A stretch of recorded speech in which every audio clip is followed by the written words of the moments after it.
Hello, and welcome back to my channel. This is my 2.5 month Q&A little check-in that I said I was going to do every month since being here. A little bit of a delay because of the whole broken phone saga that we'll get into, but let's do it. I also just wanted to point out, I am filming this. That right there is the Harry Potter dining hall. Unfortunately, I can't get in because I'm not a 18-year-old freshman, but it's cool. It's very surreal. I still can't get over that I'm at Harvard. Anyway. Okay, we're good. I have asked ChatGPT once again to come up with questions for me. Hopefully in the future one day, people can do this. But for now, it's me and Chat. So we're going to go. Question 1. How have your expectations of Harvard changed after 2 months compared to your first impressions? So, casting my mind back to my last Q&A, it would have been August. I would have been at the end of or coming close to the end of August term. Wow. How times have changed. Oh my goodness me. Where do I even begin? It has just okay, the first few weeks of semester, they were cruisy. Well, they weren't because I had a life crisis. But in terms of the workload of the courses, it was kind of just nothing. And everyone was kind of oh, this is okay. We can do this. If this is what it's going to be like, this could actually be really good. And then within the past few weeks, all of a sudden, it's the degree has remembered we're Harvard students and it's just taken it up a notch. And it's been absolutely ridiculous, absolutely chaotic for absolutely everyone, but in completely different ways as well. So it's gotten very hectic very quickly, but we're managing it. In terms of my expectations, I think, completely had to stop and think there for a second, but I think my expectations have shifted in the most that I really understand now that if I want something, I have to go get it. It's not going to get handed to me on a silver platter. If I have an issue, I have to go solve it. If I have an idea, I need to go talk to someone about it, which I think is really cool and I really appreciate that way of life. But it's become very clear to me over the past few months that you get out of Harvard what you put into it. Question 2. What academic challenges have you faced recently and how have you tackled them? So I kind of touched on it in the last answer, but we have just come out of the midterm season. So everyone did have a bit of a peak with midterms being handed in, essays, different projects, stuff like that.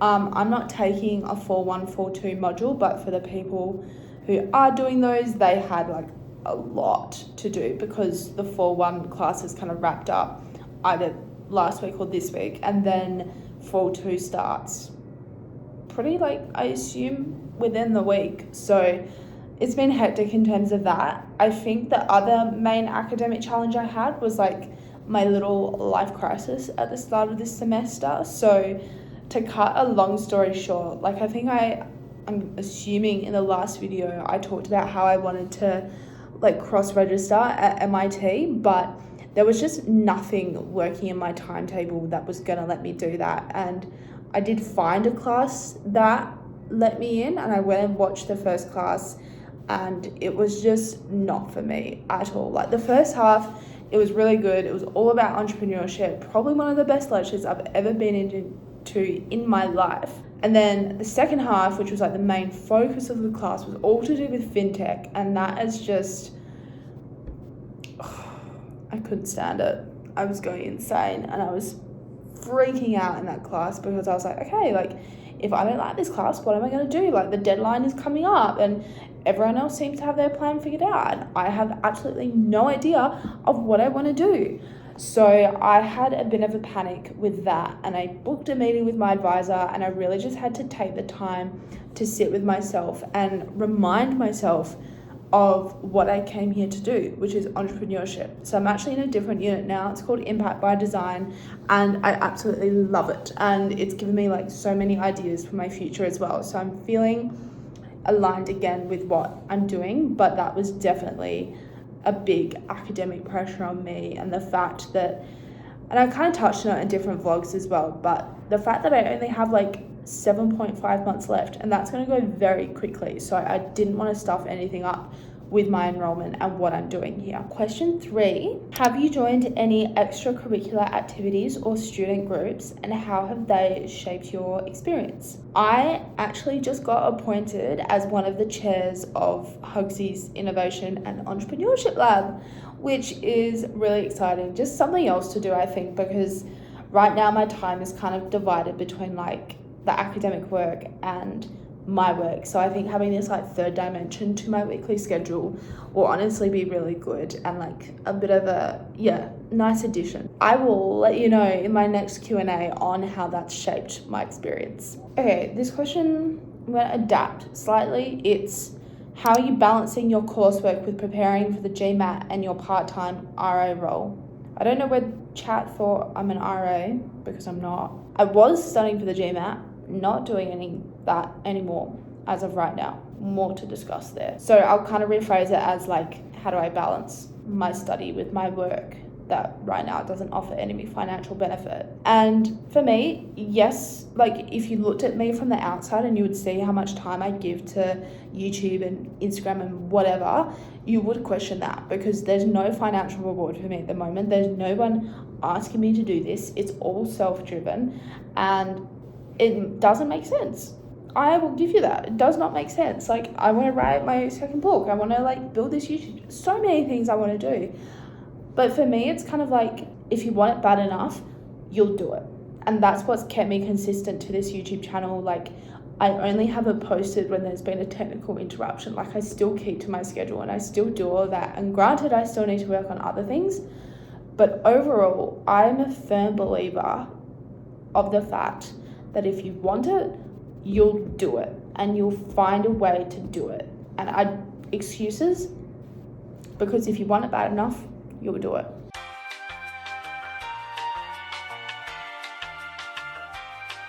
Sorry.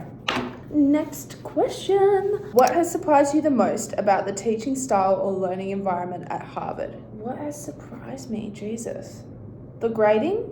Weird. I don't understand it. Still don't understand it. I don't understand how I'm taking some units for a grade and some units not for a grade. I don't understand how some of my assignments are like exceeds expectations. Like, what does that mean? I don't know. Like, it's Harvard, right? But there are still some units I very heavily favor over others.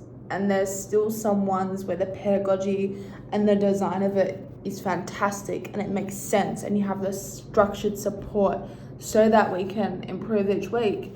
And there's some other units, and I'm not naming names, but there's some other units where I sit there and I go, what the are we doing right now? Like, it's mind-boggling, some of the units. So as much as the staff are fantastic, there's also some units where I'm like,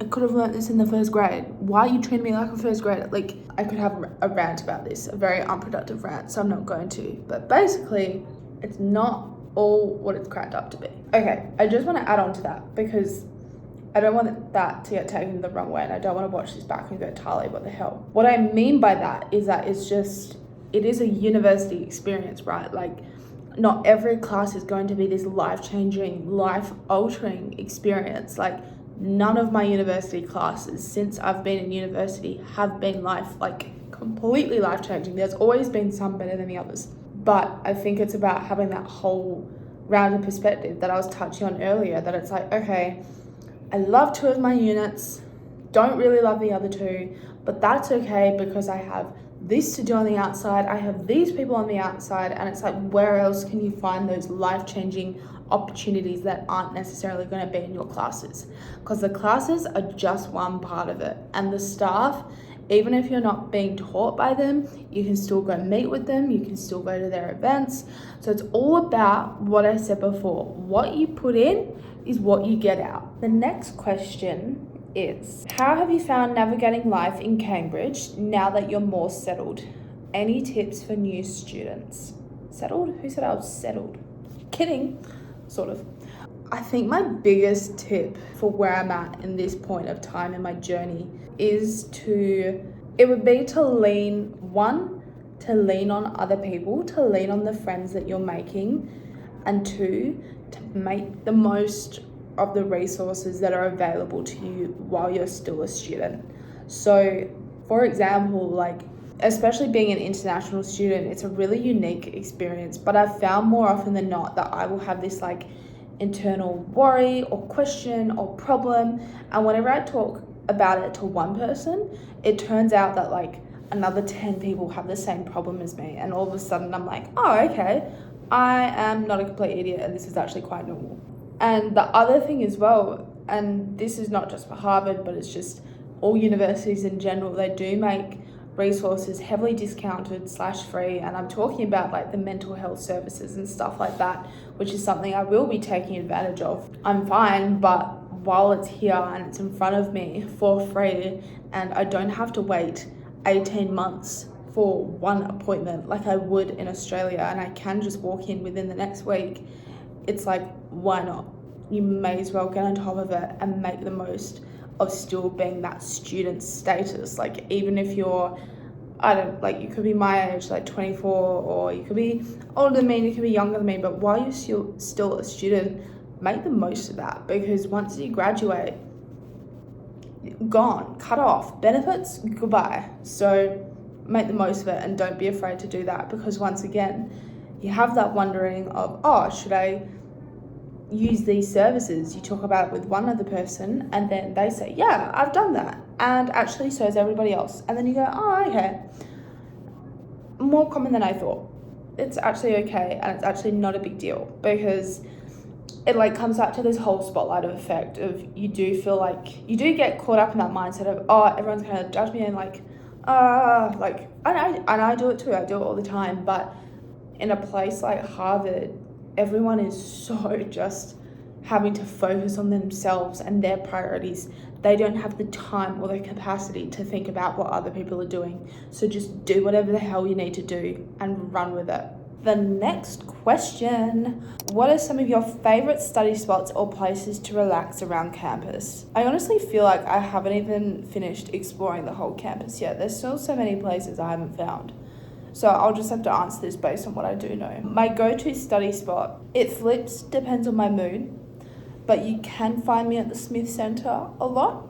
You can find me at the Kennedy School Library a bit, but definitely on Friday afternoons for that free dinner. Thank you very much. I will study at Gutman, but usually between Monday to Thursdays, because I have class Monday to Wednesday, Thursday afternoon, free dinner again, so I'm there. Places like Widener Library are amazing, and every time I walk past it, I'm just obsessed, but the chairs are so uncomfortable, so I don't actually study there that much. And Lamont is good for late night as well, because during the week it's open 24 hours, and it's super close to my house because it's like right on the edge of the yard.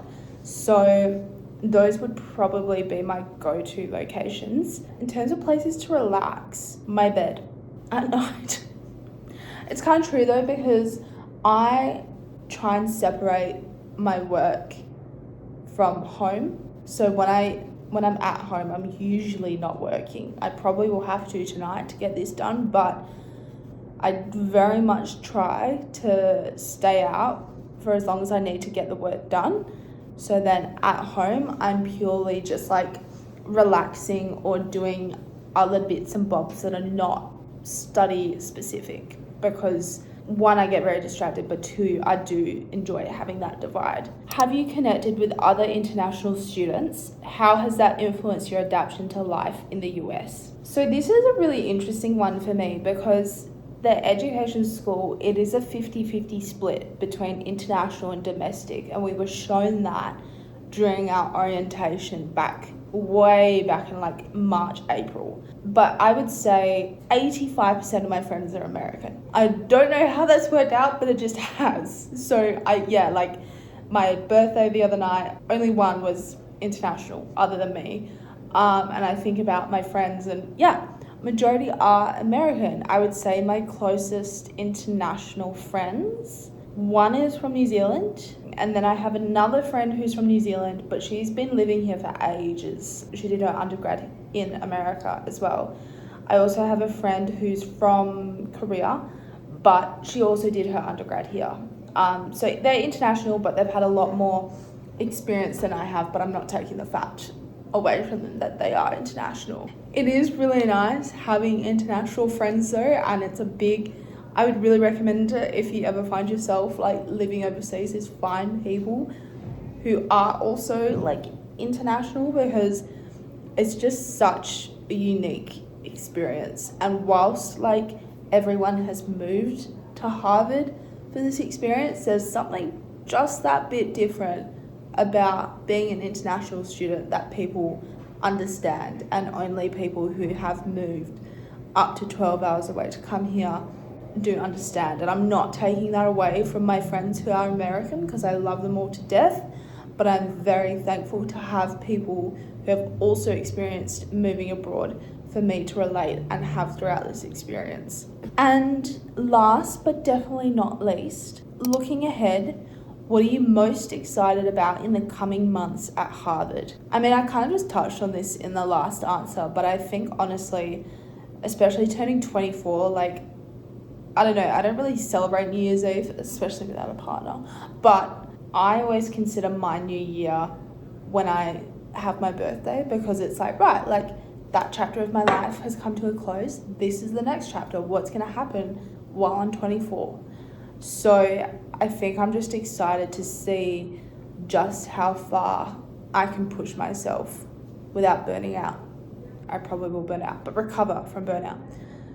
And I think like with these ideas that I have at the moment, and just see like how much I can get done, how much I can build. And something I saw online the other day actually, and what I'm working on at the moment is I want to write out 50 achievable and big dreamer goals for 24. And the areas there, they are split between business and career, health and fitness, relationships, travel and experience, finance and investments, and personal development. So between those areas, it's split between like achievable goals, like stuff that I genuinely like feel like I can achieve in the next year, and then big dreamer, like what in a absolutely amazing ideal circumstance would I like to achieve. So I'm really having a lot of fun filling that out this weekend. It's definitely not something I can fill out instantly. I have to think about it, but yeah, I'm really just excited to tap into everything that I can here at Harvard and really just see how far I can push myself, because I have 7.5 months and I need to make every day count. And that is it. If you've made it to the end of this video, thank you very much for sticking around. The support on these genuinely does mean so much, so thank you. But anyway, I hope you all have an absolutely amazing day, and go and tell someone you love them. Bye.